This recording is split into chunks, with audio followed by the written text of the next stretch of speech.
right, back for rapid reaction. Rutgers defeating Miami of Ohio 45-17 on Saturday at SHI Stadium. An hour delay due to the thunderstorms.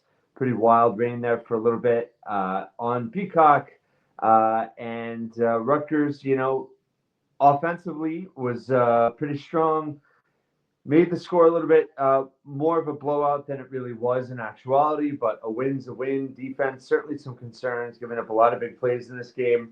A few takeaways, we'll get into it. Also, I just, if I sound worse, or I definitely look worse, I'm a lot of sinus issues today. Partly, I think, the weather, and we'll get through this, and appreciate everyone listening once again. Offensively, it was clear that Rutgers was trying to control the game through the air, which again, it's one thing with the offense being the priority over the defense in terms of strengths right now, and being able to win football games through your offense. But to see them come out and really dictate the pace of the game, control the game, time of possession wise, specifically in that first half, 19 minutes plus of having the ball, with throwing the ball much more so. 21 attempts for Kalik in the first half, but again, it was to move the chains. It was a lot of 5-yard routes, 10-yard routes, not looking for explosive plays, looking to just kind of wear down Miami of Ohio and control the pace and the clock, and they did so. Where it bites you is when your defense gives up big plays, and it almost did in that first half until Bo Mascow stepped up and had that huge interception with Miami threatening in the red zone. That changed the game. That was the biggest play of the game, in my opinion. Not even really a question, because you were 24-10 at the half. Your game is basically tied if you don't get that interception, because Rutgers went right back down and returned it all the way into the Miami of Ohio red zone, and they punched it in 3 plays later. So that's a 14-point swing right there. And that was the lead at half. Rutgers comes out, they punt right out of their first drive of the second half. Miami goes down and score. All of a sudden, it's 24-17 game. And I think everybody in the stadium, everyone watching from home, everyone checking online, especially those grumbling about Peacock, certainly were nervous, right? And ultimately, Rutgers wore down Miami of Ohio. I loved the play call from Shiraka. When it was 24-17, 3rd and 6 in the red zone, and Kalik Manis found Ian Strong, threw it a little behind him, but Strong, I mean, what a great performance for him. What a legit Big Ten receiver he has become, something we all had hoped would happen, but he has shown a lot in these first 2 games, and picked up tough yards after the catch in traffic to score a 17-yard touchdown, just going to his stats in this game: 9 catches, 116 yards, 2 touchdowns, averaged over 13 yards a catch, was targeted 12 times, so 75% there is pretty good, and 27 yards after the catch. He's just so big-bodied. That first touchdown as well, Kalik Manis throwing a bit high. He takes away, he makes life a lot easier for Kalik Manis. So does KJ Duff, too, who had a huge game for him. That touchdown that he had and just was a big play for him. And he was a pass interference by the defender. He still caught it. I thought that for his confidence level, for his playmaking, to be able to do that was huge. He had 6 catches, 71 yards a touch, long of 21, targeted 8 times, had just 2 yards after the catch. But, those receivers, 6'5", 6'6", give Kalik Manis such a window to throw to. It really has helped him this year, and he's gotten better mechanics-wise, I think. But he hasn't been perfect. But his accuracy is way up. Again, today, over 70% back-to-back games, 78% the first game, 72% in this game. Started hot, was 16-21. Actually, the first touchdown drive to Strong, he completed 6 passes. Then he finished 16-21 in the first half, which is 5 of 10 to start the second half, and then caught fire, completed his last 5. So it was great to see him be consistent for a second straight game. 259 yards, 4 touchdowns, found all 3 receivers. DT Sheffield had a couple drops early, finished strong, 5 catches, 37 yards, and a touch. I thought overall, Fletcher, they don't go to enough. Kenny Fletcher maybe working his way back in after injury, but that first catch was a tough first down. He's really reliable, and I hope they work him in a little bit more. Weber also had 2 catches, lacks the explosiveness of Fletcher. Raymond also had 2 catches out of the backfield. It was a great decision by Kyle McManus at one point. It was late, I think third quarter. He was under pressure. There was this, blitz, and he found Raymond, who ran, had 9 yards on that catch. So it was good to see that. Overall, rushing, Rutgers did wear down the Redhawks in that second half. At one point, though, they were really struggling, didn't really make much of an impact. Midway third quarter, overall finishing much better. 4 yards per rush, though, overall. They were in the high twos, low threes for most of the game. Raymond finishing 13 carries, 82 yards, 2 touchdowns, 6.3 per carry. Campbell, a little bit more quiet, but 10 carries, 45 yards, 4.5. Kyle McManus had a lot of rushes, a few designs, some kind of just scrambles. Just 18 yards, fine, nothing terrible. And then Benjamin, 6 yards, 6 carries, 17 yards. Raymond certainly looked more authoritative down the stretch, which is what you want to see. He had a little bit of shade of Kyle Monungai, picking up some big, tough yards down the stretch. So that was good to see. Overall, the offense, they're clicking. It's going to be interesting to see a lot of those sideline passes for 10 yards. Are they going to be there in Big Ten play? I think that's a big question for me, looking at how this offense is kind of strategizing and how they like to move the chains right now, throwing out to the wide receivers. Miami was way off the ball, off the receivers early on. They got closer as the game come on, adjusted their coverage a bit, but they don't have the athletes that Big Ten secondaries are going to have. So it's going to be interesting to see there. I'm sure Kirk is holding back a little bit in terms of some of his play calling, keeping it kind of vanilla. But there's no doubt this passing game, this passing attack from Rutgers is legit, and it's exciting. Defensively, very concerning. Gave up a ton of big plays in this game, and that was one thing. You didn't see Rutgers go for explosive plays on offense. Again, I think a lot of that was by design, but it was good to see them get a little more aggressive in that second half. So credit to Shiano and Shiraka for that. But overall, I mean, in terms of what they define as big plays, right? So in terms of rushing, you're talking about 10 yards or more. Passing, you're talking about 15 yards or more. And overall, Rutgers had just 4 passing plays of 15 yards or more, 2 of which were just 15. 17-yard, that was that touchdown was strong. And then Ethan had a 21-yard pass to Duff.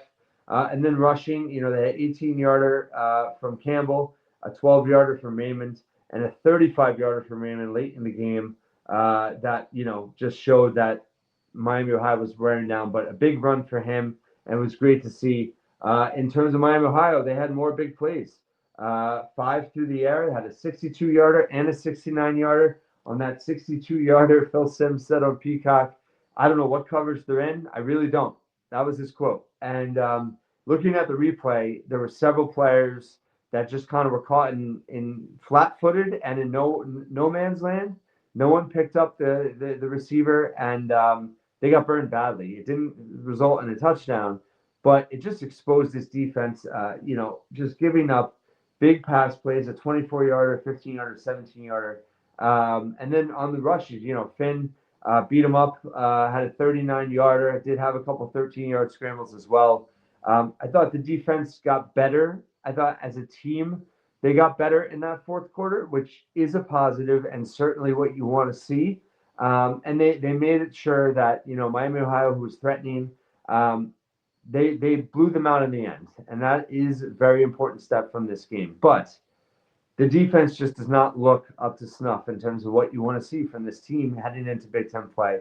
Obviously, you have Norfolk State next week. I don't think we're going to learn a ton there. I think it's good that they played 2 of the better MAC teams to start, but they haven't played a Power 4 team yet. And Iowa is not a great offensive team by any stretch. They lost to Iowa State 16-13. Iowa State ranked is, almost pulled it out, but their offense is not dynamic. However, Rutgers has struggled against Iowa year after year, and you have to wonder how that defense is going to show up on Friday night, 2 Friday nights from now at SHI Stadium at Piscataway. So a lot of concerns. Nope, not a lot of pressure from that defense.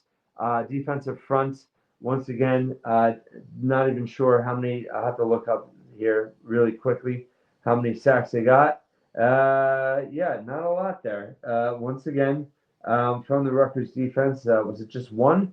And overall, Rutgers, in terms of even Miami, Ohio was 0 of 9 on third down last week. They were 3 of 8 in this game. They scored twice in the red zone. So that was, Rutgers is defensively, they have a long way to go. The secondary, there's some speed there, but they're not reading things well. They're taking some poor angles. Jet Ela did not look good once again tonight. It's very disappointing. A lot of hype on him, a lot of NIL on him. Maybe it's just working his way back in. Maybe he's getting to know kind of the scheme and how they want to utilize him. But the front four, again, not enough pressure at all. QB hurries, 0 from Rutgers. Rutgers did have 2 sacks, excuse me. Did have that big takeaway from Mascal, but just 0 QB hurries, 0 pass breakups. I do like the cornerbacks, but overall, the Rutgers defense, when they play legit offense, Minnesota's they haven't played a lot of great competition yet, but that Washington game, obviously Oregon and homecoming, I mean, that is scary stuff. I know a lot of people want this Rutgers team to come up with a big ranked win this year. Not with this defense. I don't see it. I just don't see it unless they dramatically improve. It really feels like the ceiling is coming down on this team, and I hate to be negative in a win, but I'm just being realistic. With this defense, the way they've played through 2 games, it's hard. This offense is going to have to be perfect in certain Big Ten games or close to it to pull an upset, right? I think that's where we're at right now. And you could feel that the offense was feeling some pressure there in that third quarter. That after they, it wasn't even a 3 and out, but they just had to punt on that first possession, and boom, the defense gives up a score. And all of a sudden, it's a 1-possession game. Now, when you're in Big Ten play, they're going to feel even more pressure. And for years and years and years, it's been the offense wearing down the defense. And I worry that the defense is going to wear down this Rutgers offense in Big Ten play in October, in November, when the weather's bad, when, there's going to be some injuries. Dante Chen, unfortunately, was carted off the sideline, taken off the field. Went down twice in this game, actually. The second, he ran into Weber, the tight end, or the tight ends, kind of ran into him. So concern there with Dante Chen out. Tyler Needham was playing left tackle late in the game.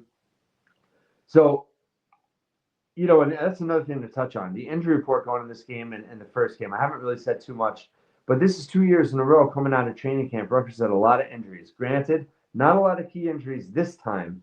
Eli Blue, certainly a huge loss in that defensive line.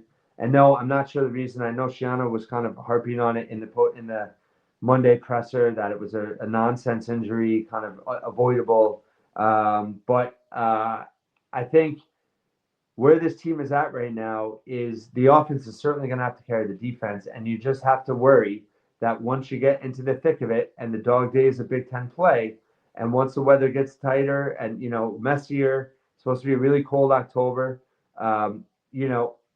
How good is this offense really? And I'm very high on it. I love the way Shiraka has made certain calls in certain situations, and I think Halleck Manis has certainly improved.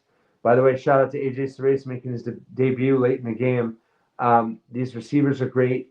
The running backs, it's a running back by committee. I think ultimately you're seeing Antoine Raymond is the guy. I want to see more out of Campbell. I think they could get him, use him a little bit more, especially in the pass game. Maybe that's a wrinkle they're waiting for Big Ten play on. Special teams was solid. Patel, I do think when Rutgers was up 31-17, it was late third, it was the last play of the third quarter. They went for it on 4th and 1. They didn't get it. It's easy to play devil's advocate and say you should have kicked it there. But I think, principle-wise, make it a 3-score game going into the 4th quarter, especially Patel. I mean, he's literally on the biggest heater of any Rutgers kicker in history. He's made a record 16 in a row. Let him kick it. Go up 3 scores. Again, didn't matter in this game, but it's something to keep in mind as we get into Big Ten play, because those are the kinds of decisions that can come back to bite you.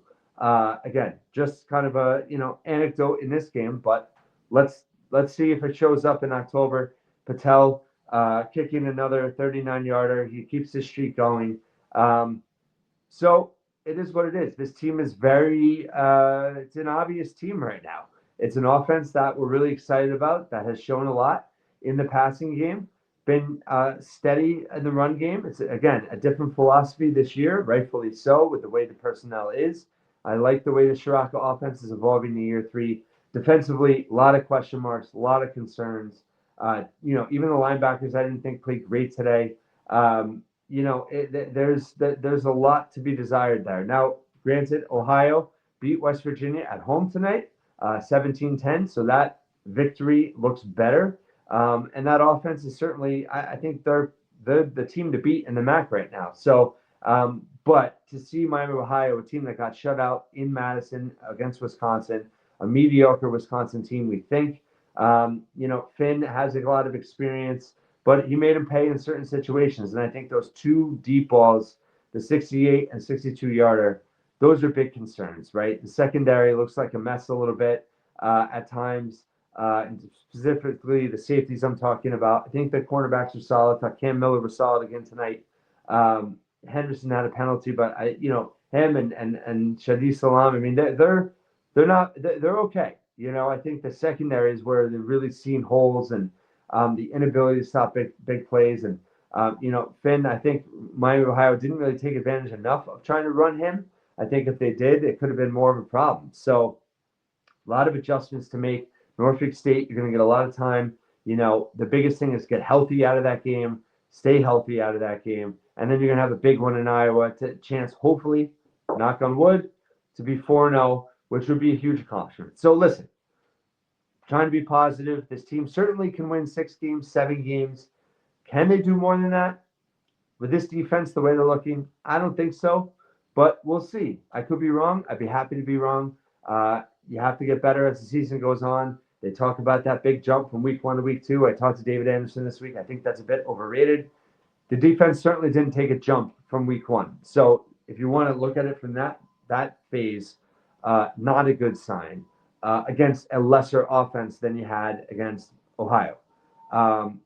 Again, lot to be determined still. Overall, Rutgers wins 45-17. They're 2-0. They avoided a MAC upset that the Big Ten has suffered many times over the last 2 decades, so that's a big positive as well. Overall, Rutgers moves to 2-0. We'll have plenty to talk about this week. I'll be back. I'll do a Olympic sports and more thoughts on football for Monday, along with some more thoughts about Kelly Zinn and her era so far with that big hire earlier this week. We'll catch up there, and we'll have David back for a preview, and I have some hoop stuff coming out soon. Thanks so much for listening and watching once again here at the Scarlet Faithful podcast.